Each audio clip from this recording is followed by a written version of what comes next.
We are going to learn about concepts, ideas, and terms of ancient history of India. So, first one is Bharatvarsh. Bharatvarsh is ancient name of India. It means the land of the people who belong to Bharat clan. Wish. There are indicators to suggest that the early Vedic Raja may have been chosen by his pupil, the Vish or the Jana. Further, in a situation where the resources for maintaining a regular standing army were absent, the Raja depended on the Vish who constitute the militia. Thus, although the Raja or the Janasya Gopa, the protector of the Jana, was certainly more prosperous and powerful that offered by his own pupil, he depended greatly on popular support in order to exercise his powers effectively. Third one is sabha and samiti. So sabha and samiti क्या है? Several tribal or the clan based assemblies such as the sabha, samiti, विधाता, गणा are mentioned in the Rig Veda. They exercised deliberative military and religious functions. The Vidhata seems to be a more popular assembly than either Sabha or Samiti in the Rig Vedic period. The Vidhata was an assembly in which both men and women participated. It functioned as centers for settling disputes, redistribution, and provided a place for performing sacrifice. The Sabha was the body of the elders and constituted mainly of the Brahmanas and the elite. The speaker of Sabha was called Sabhapati and its members Sabhya. The Samiti was more in the nature of a folk assembly in which the entire population could participate. The members of the Samiti were called Vishash. The most important functions of the Samiti was the election of the king.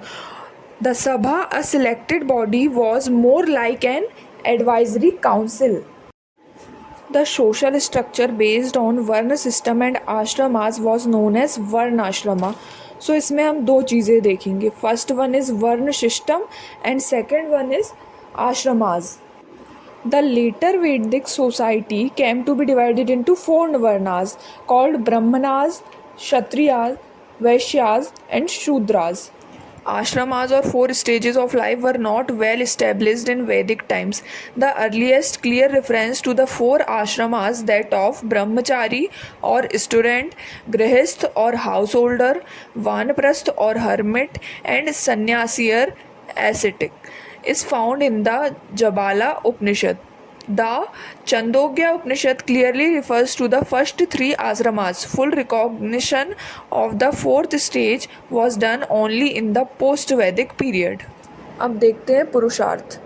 पुरुषार्थास in Vedic literature, Purutarshas are referred as objectives of human life.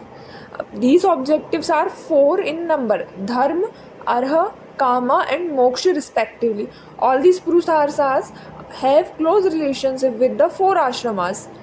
Dharma is the objective of human being in Brahmacharya ashrama. Artha and Kam in Grahastha and Moksha in Vanaprastha and Sannyas ashramas. While first three Purusharthas are means, the last one is the end. Sanskaras were the impressions of previous karma. Vedic people believed in immortality of soul and rebirth. Thus, they supposed what we were facing were the fruits of actions performed in previous life. यजना क्या है? During Vedic period, people offered the precious things to the nature and the deities through the medium of fire. It was performed with the help of poetic prayers and was known as yajna. Yajna, a mean to save the worldly creatures from natural hazards in Vedic period, become a way to attain heavenly position in Brahmanical period. The emphasis on sacrifice, the observance of caste and the ashramas, the eternity of the Vedas, the supremacy of the priest, all were the central theme of his age.